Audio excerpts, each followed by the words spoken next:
우리 사회 성도 여러분, 지금 저는 3주째 기도에 대해서 설교를 하고 있습니다.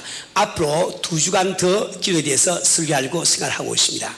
원래 설교라고 하는 것은 성도님들에게 어떤 지식을 공급하기 위해서 하는 것이 아니에요. 설교라고 하는 것은 여러분의 변화가 그 궁극적인 목적입니다. 때문에 이번에 기도에 대한 연속 설교를 들으면서 참 기도하지 않던 우리 성도들이 기도하는 성도로 바뀌어야만 됩니다. 참 형식적인 기도를 하는 우리 성도들이 중시로부터 한 기도를 하는 성도로 바뀌지 않으면 안 되는 거예요. 우리가 짧은 시간 기도하는데 만족하는 우리 성도들이 오랜 시간을 기도를 위해서 투자하는 이런 수가 되지 않으면 안 됩니다. 우리 성도들은 저는 지난주에 기도의 중요성에 대해서 3가지만 말씀을 드렸습니다. 첫째 한 가지는 기도는 바로 하나님의 보고를 여는 열쇠라고 그랬어요. 우리는 살아가면서 필요한 것이 너무너무 많습니다. 그 모든 필요한 것을 우리 하나님은 다 갖고 계시는 거예요. 그러나 그분께서는 그 참 갖고 있는 것을, 우리에게 필요한 것을 창고에 다 넣어두고 참 문을 탁 잠그러 가던데 그 문을 열 수 있는 열쇠로 이렇게 주신 것이 바로 기도군요. 그래서 우리 주님께서 구하라 금식시오 자금을 살기시오 문중이라고 약속하고 계십니다.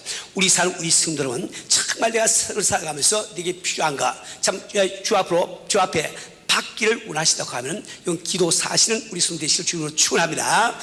두 번째로 기도는 자기 변화의 유일한 길이라고 말씀드렸습니다. 우리 성도들은 우리도 얼마든지 능력 있는 삶, 유일한 삶을 우리가 살 수 있는 거예요. 참 이렇게 엘리야를 보더라도 그는 로뎀 나무 밑에서 죽기를 참 구하던 그런 연약한 우리가 똑같은 그런 인간이었습니다.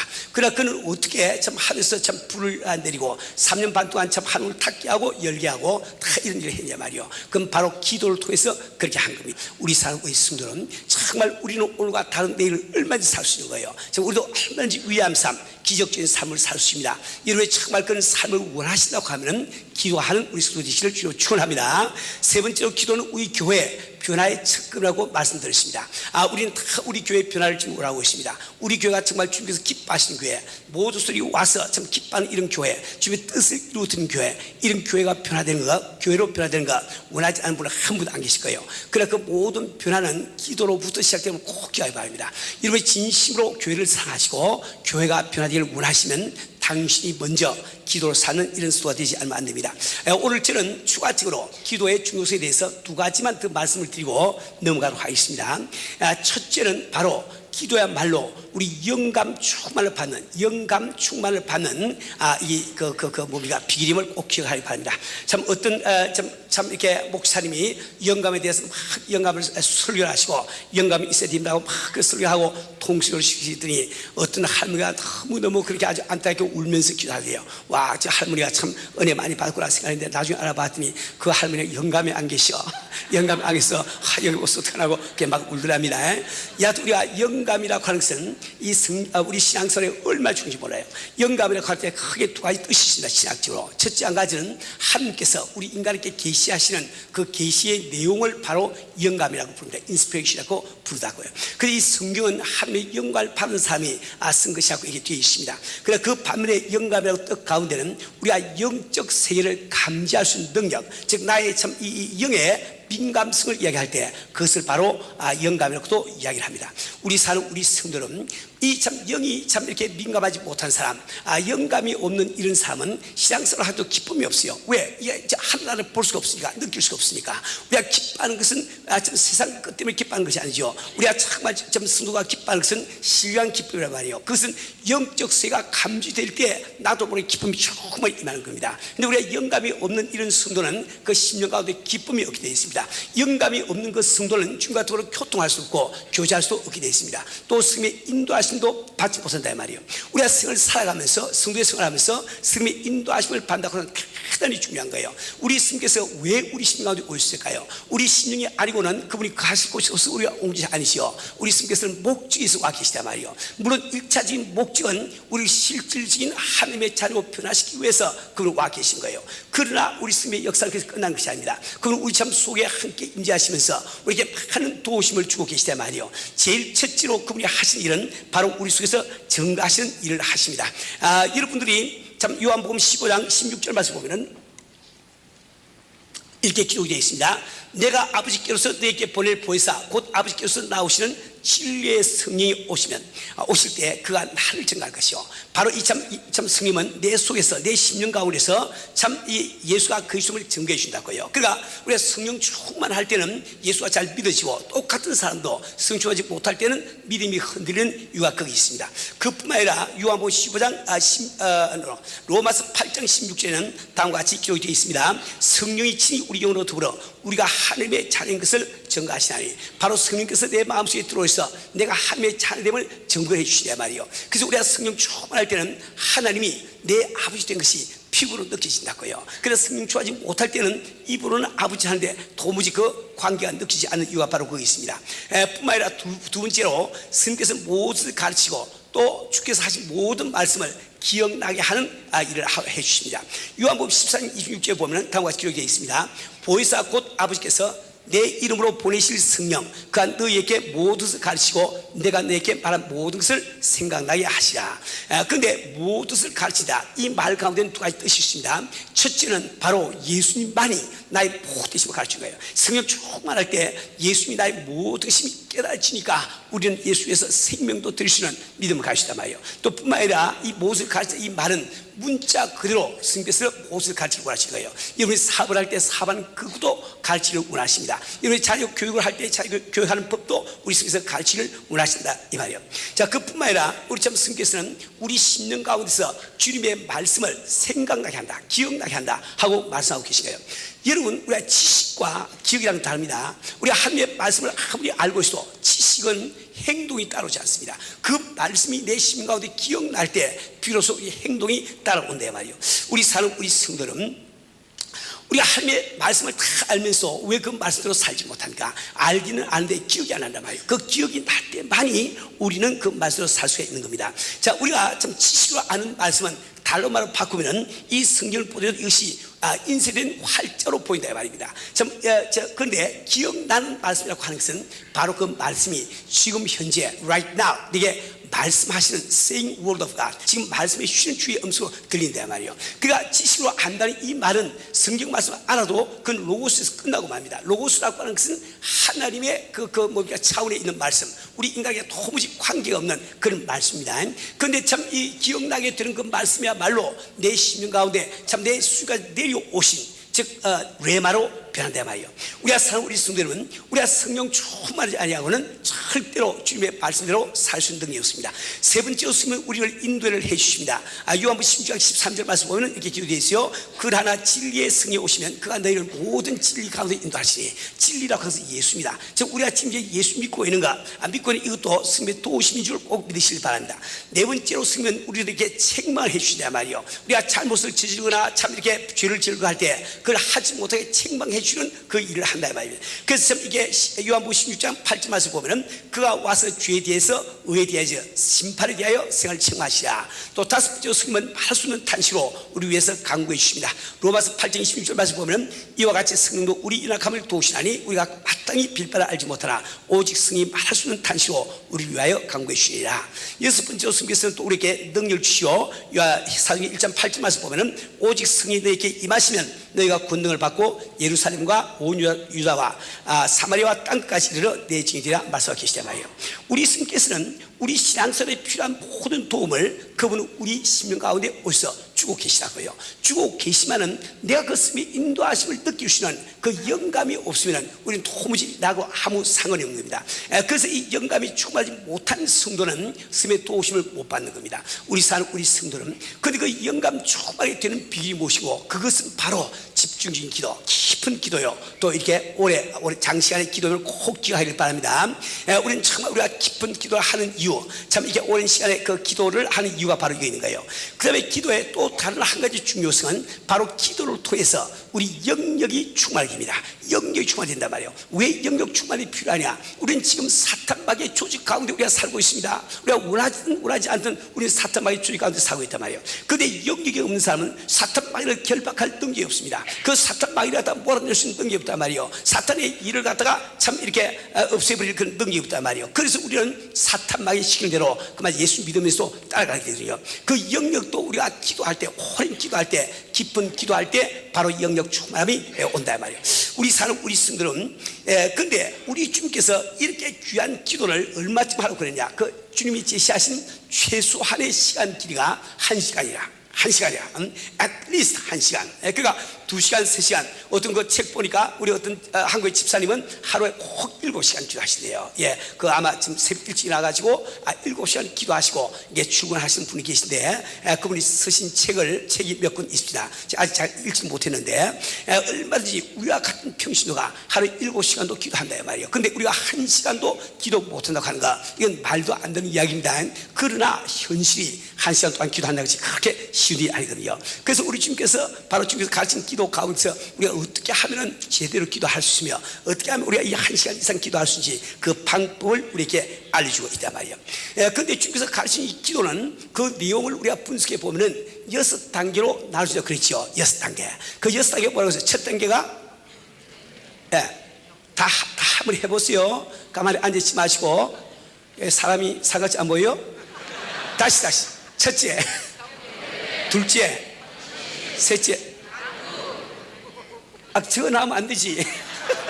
자, 나와도 안 보면서 해보세요. 이따 외워서 첫째 뭐라고 했어요? 경배 단계, 둘째, 헌신의 단계, 셋째, 강구의 단계, 넷째, 교제, 다섯째, 영적 전투의 단계, 그 다음에 여섯째, 경배.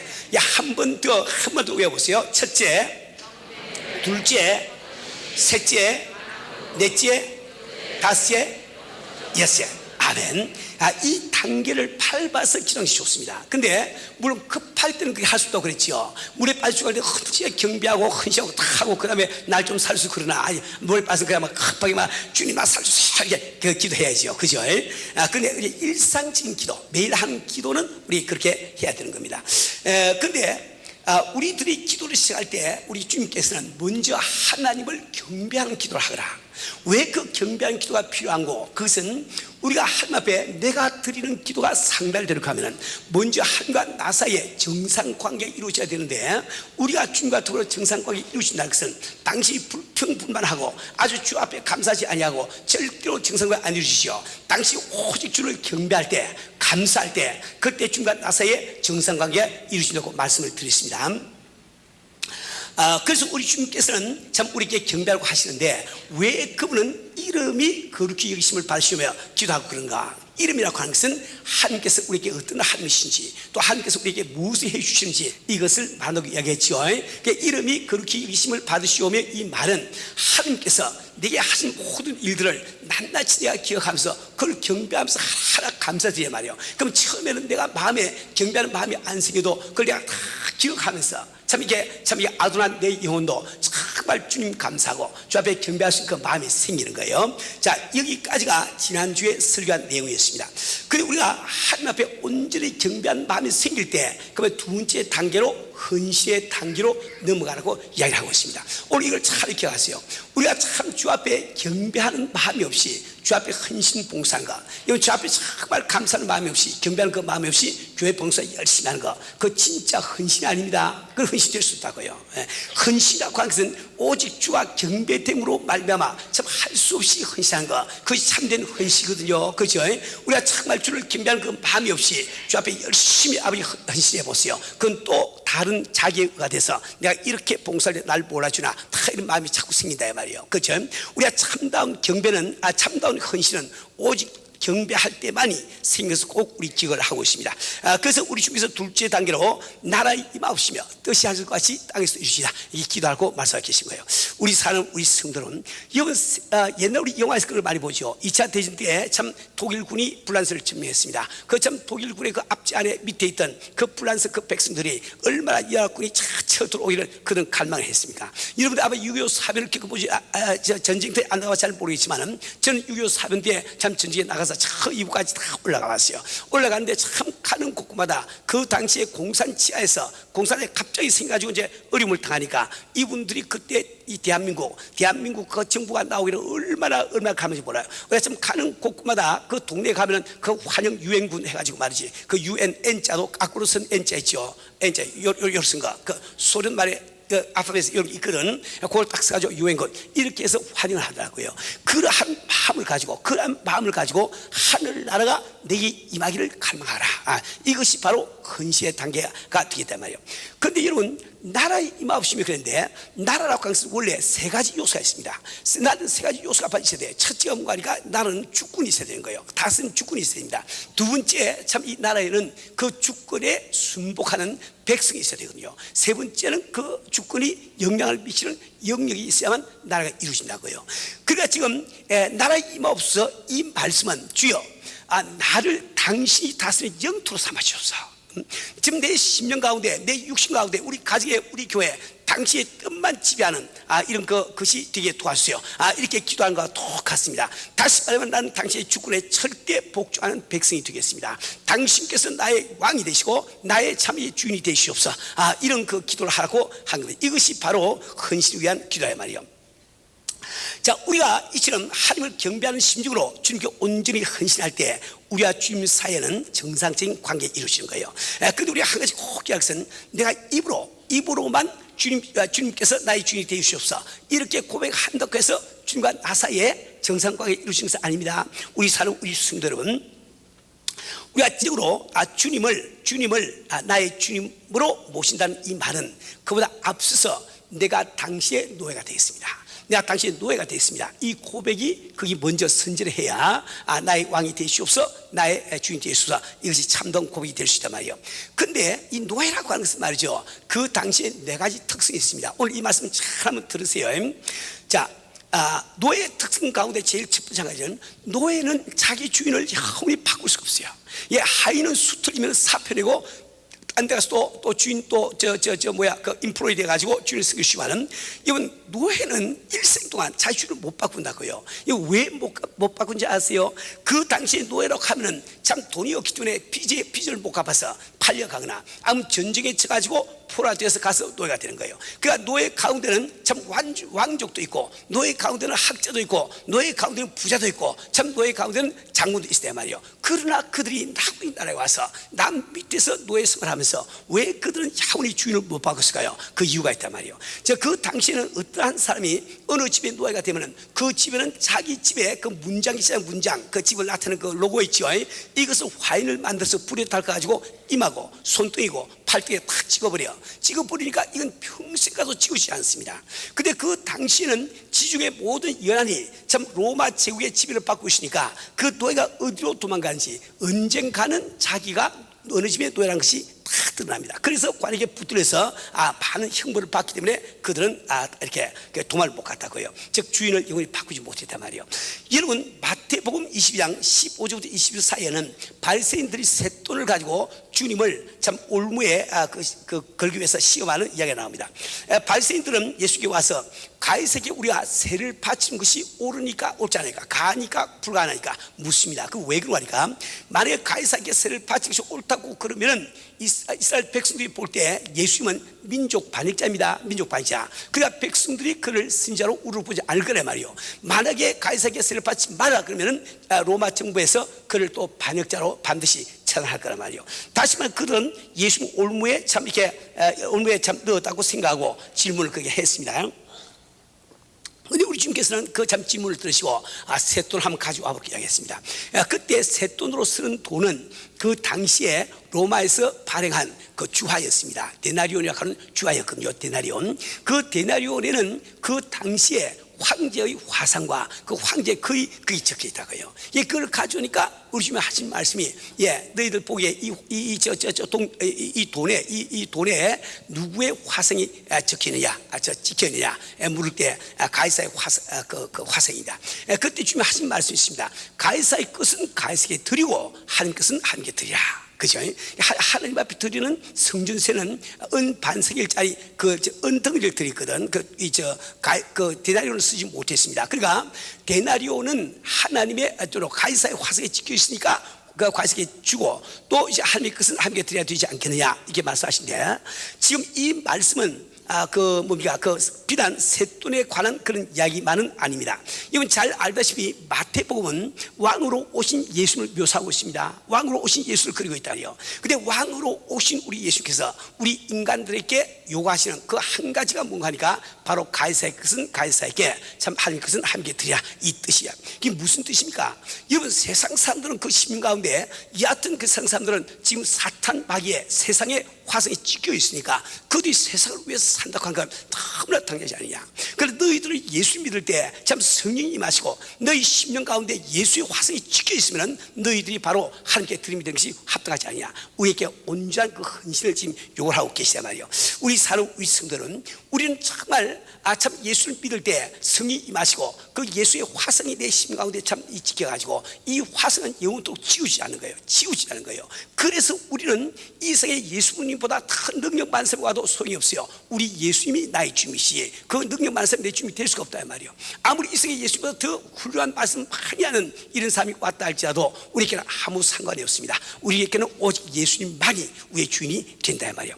우리가 정말 일생 동안 영원토록 우리 주님을 주님의 입장에서 우리가 바꿀 수 없다고 하면 우리가 그분 앞에 내 몸과 마음을 온전히 들어서 헌신한 것이 지혜 가운데 지혜가 아니겠습니까? 두 번째로, 그 당시에 노예는 자기의 권리를 주장하지 못해요. 노예는 자기 권리가 없습니다. 왜 그러냐? 자기의 모든 소유가 주인의 소유이기 때문에. 그렇죠? 그래서 제가 몇 번 말씀드렸지만, 어느 날 아침에 노예가 일어났더니 주인이 한 말이, 오늘 너희 아내를 내 시장에 갖다 좀 팔아야 되겠다. 그렇게 해도 노예는 할 말이 없어요. 왜? 아내도 내 아내가 아니고 주인의 소유니까. 그렇죠? 참 아침에 일어났더니 하나밖에 없는 아들을 시장에 갖다 판다고 이야기하더라도 나는 그것을 불평불만 못합니다. 왜? 그 아들도 주인의 것이 내 것이 아니까. 그죠? 왜 옛날 영화에 보면은 그 참 왕이나 어떤 귀족이 죽어가지고 무덤 속에 들어갈 때 살아있는 말이지, 노예가 양식들은 그 그릇 하나 들고 쭉 주인 뒤에 그 시체 뒤에 따라서 무덤 속에 들어가죠.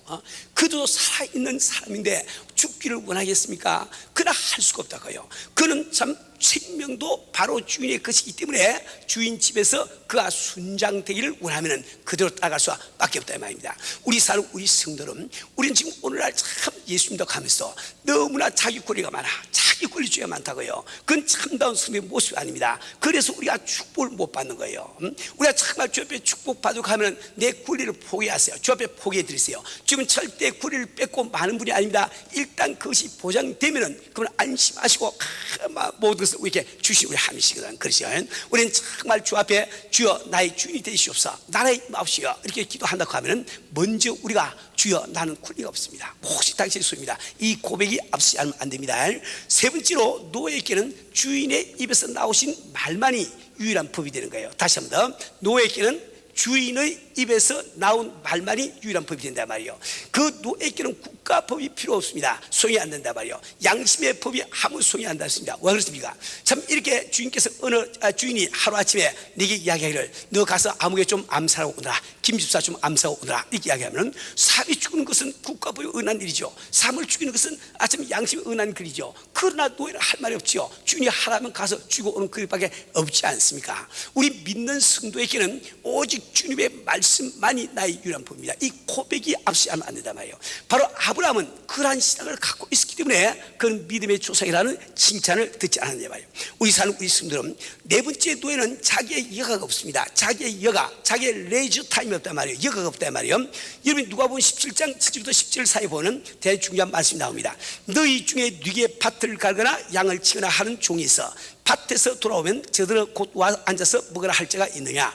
도리어 저들은 내 먹을 것을 예비하고 띠를 띠고 나이 먹고 마신 동안에 수용 들고 너는 그 후에 먹고 마시 하지 않겠느냐? 명한 대로 하였다고 저에게 살아야겠느냐? 이와 같이 너희도 명령받은 것을 다 행한 후에 이르기를 우리는 무익한 종이라 우리 하야 할 일을 한 것뿐이라 할지라. 우리 사는 우리 성도는, 우린 정말 잘 믿는다고 자찬 우리 성도 가운데서 자기 레이저 타임이 너무 많아. 이건 꼭 내가 해야 돼. 이건 내가 꼭 꼭 해야 된단 말이에요. 내 가족과 보는 이 시간을 꼭 해야 돼. 아주 원칙을 정하고 그 레이저 타임을 고백한다고요. 우리 고집한다 말이야. 우리 성도들은 주님이 쉬라 할 때 쉬는 거예요. 주님이 쉬는 거예요. 내 마음도 쉬지 못합니다. 우리는 정말 주의 말씀을 따라 주를 믿어야 주의 약속한 축복이 임할 수 있지 않겠습니까? 그렇죠. 참다운 우리 신앙생활을 할 수 있게 하는 게 말이에요. 우리 성도는 우리 나라의 마음없이 이 말은 주여 나를 다스리시옵소서. 내가 당신의 다스림을 받는 참 이 노예가 되겠습니다. 당신이 나의 주인이 되어 주옵소서. 이게 좀 고백하는 것인데, 그 고백 가운데 먼저 우리가 해야 되는 것은 내가 그분의 노예가 되는 거예요. 그 노예라고 하는 것은 네 가지 특성이 그렇지요. 네 가지 특성. 지금 뭐라고 했어요? 영원히 금방 듣고 또 다 까먹었네.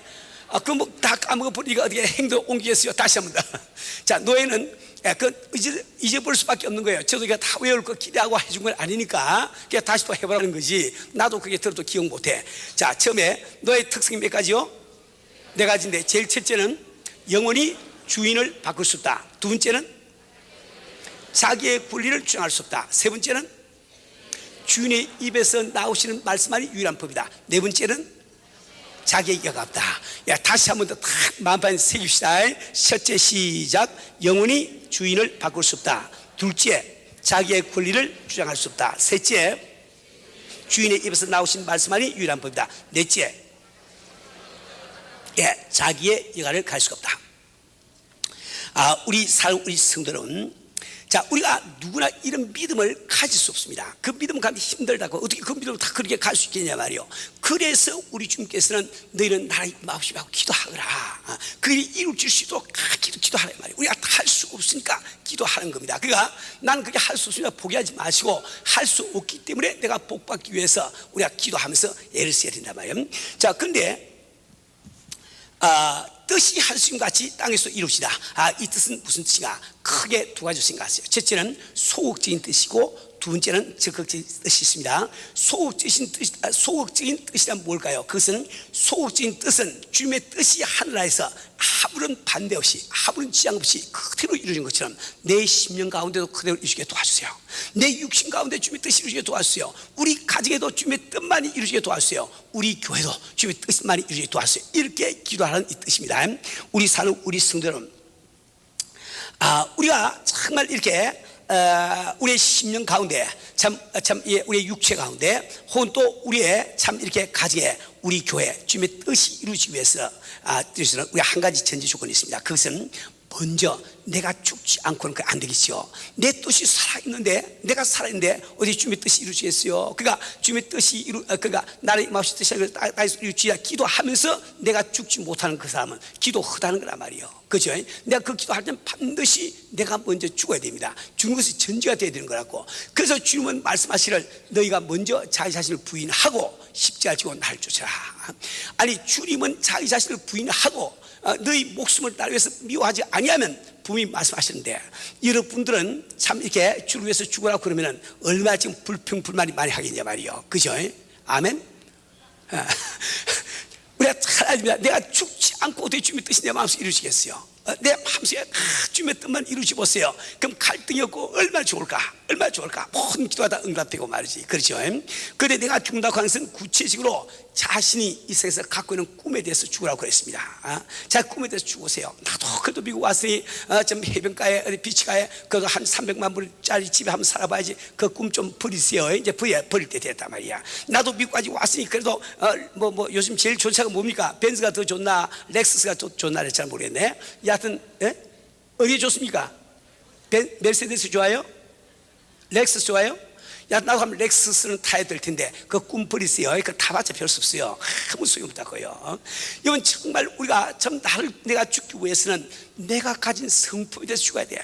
참 이 많은 그 믿는 성도 가운데, 아주 목사님 가운데, 우리 선교사님 가운데도 항상 나보고 그런 이야기 했어요. 목사님, 그것은 제 성격에 견딜 수가 없습니다. 야, 그 견디지 뭐 어떡할래? 지금 다 죽으라고 그랬는데 그 말 나면 안 되는 거야. 저거 내 성격에 지금 못 참아. 그거 없어야 됩니다. 성격 줘야 되는 거예요. 내가 가지고 있는 취미, 혹은 내가 가지고 있는 원칙, 내가 가지고 있는 원리, 이게 다 우리 죽을 때, 그때 비로소 그분의 뜻이 내 가운데 이루어지지. 그렇죠? 우리가 먼저 내가 죽어야 되는 거, 이거 우리 기억하세요. 자, 근데 나의 주님, 나의 뜻이 아니라 주님의 뜻이 이루시다. 이것은 우리가 기도하는 궁극적인 목적이에요. 이걸 잘 기억하세요.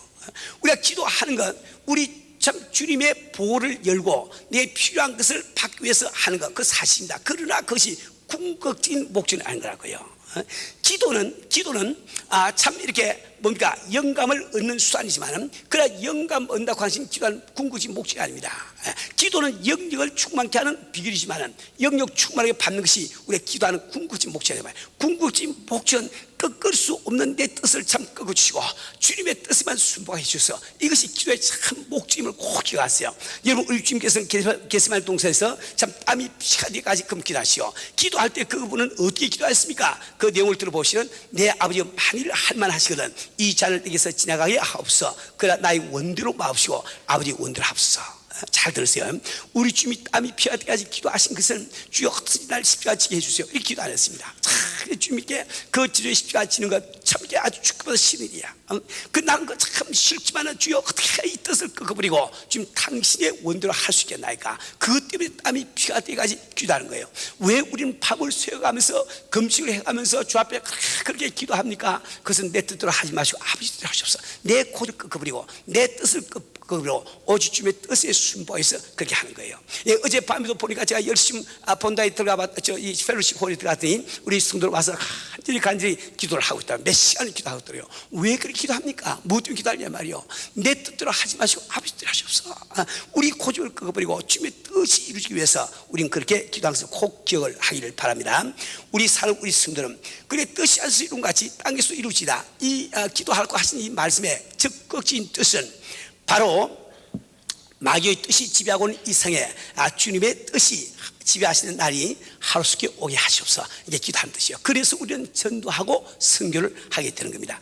우리 사는 우리 성도는 우리가 우리의 삶 속에서 우리들을 위하여 주님께서 행하시는 모든 일로 말미암아 그분을 경배하는 마음이 생기고, 또한 그 귀하신 주님 앞에 나의 삶이 온전히 드림이 될 때 우리와 주님 사이에는 정상적인 관계가 이루어지고, 주님과 우리 사이에 정상적인 관계가 이루어질 때 비로소 우리는 우리에게 필요한 것을 주님께 구할 수 있는 이 강구의 단계로 넘어갈 수가 있는 겁니다. 다시 말하면 우리가 주님을 온전히 경배하며 또한 주님께 온전히 참 헌신된 마음으로 간구할 때 우리의 그 간구에 대해서 주님의 응답을 보장을 해 주시는 거예요.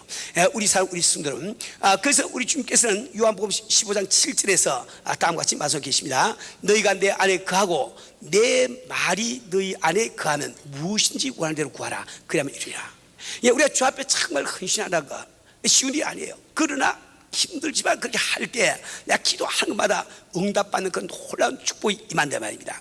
우리 사는 우리 성도는 우리는 온전히 주께 헌신한다는 거 결코 쉬운 일이 아니지만은, 그러나 우리가 그 헌신할 때 우리에게 임하는 축복을 우리가 생각해야 됩니다. 이런 지혜로운 자는 내 앞에 있는 그 어려움을 바라보지 않고 어려움 건너편에 있는 축복을 바라보는 거예요. 그래서 그 사람은 어려움을 뚫고 나가서 결국 축복을 내것으로 만듭니다. 근데 어리석은 사람들은 참 이 어려움 건너편에 있는 축복을 보지 못하고 어려움만 보기 때문에 그 앞에 주저앉아 버리니까 아무 소용이 없단 말이에요. 우리 사는 우리 성도는 우리가 주님께 온전히 우리가 참 이게 헌신할 때 어떤 축복을 받게 될까 몇 가지만 좀 생각해 보겠습니다. 먼저 우리가 생각할 것은 우리 생각에는 내가 하나님 앞에 헌신하지 아니하면 내 마음대로 내 뜻대로 산다 이렇게 생각하는데 그렇지 않습니다. 당시 하나님 앞에 헌신하지 않으면 반드시 여러분은 사탄 마귀에게 헌신하게 된단 말이에요. 기억하세요. 당신이 하나님 앞에 헌신하지 않을 때 초이스는 당신 사탄마에게 헌신한 그 길밖에 다른 길이 없습니다. 우리 사는 우리 성도는 우리가 사탄마에게 헌신한다는 뜻이 소위 말하는 사탄 숭배자들은 이런 뜻이 아닙니다. 그런 뜻이 아니에요. 바로 세상 끝에 자기의 삶을 투자할 때 그 삶은 바로 사탄마에게 헌신하며 살게 됩니다. 왜 그런가 하니까 요한 1서 2장 16절에 주님은 말씀하시기를 이런 세상에 있는 모든 것이 육신의 정욕과 안목의 정욕과 이성의 자랑이니, 즉 하나님 앞에 헌신하지 아니하고 우리 바른 모든 것들은 요 세 가지로 다 이제 그 정리가 됩니다.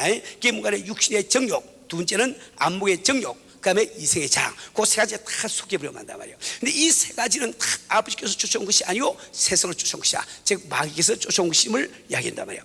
여러분이 돈이나 권력이나 지식이나 명예나 혹은 육체의 정욕을 하나님보다 더 귀하게 생각할 때 이분은 알지 못하는 가운데 그 더러운 사탄바에게 지금 자기 삶을 맡기고 헌신하는 삶을 살게 된단 말이에요. 그래서 우리의 삶 속에 기쁨이 없고 수고하고 언제 무거운 짐진 마음을 가지고 살게 된단 말이에요.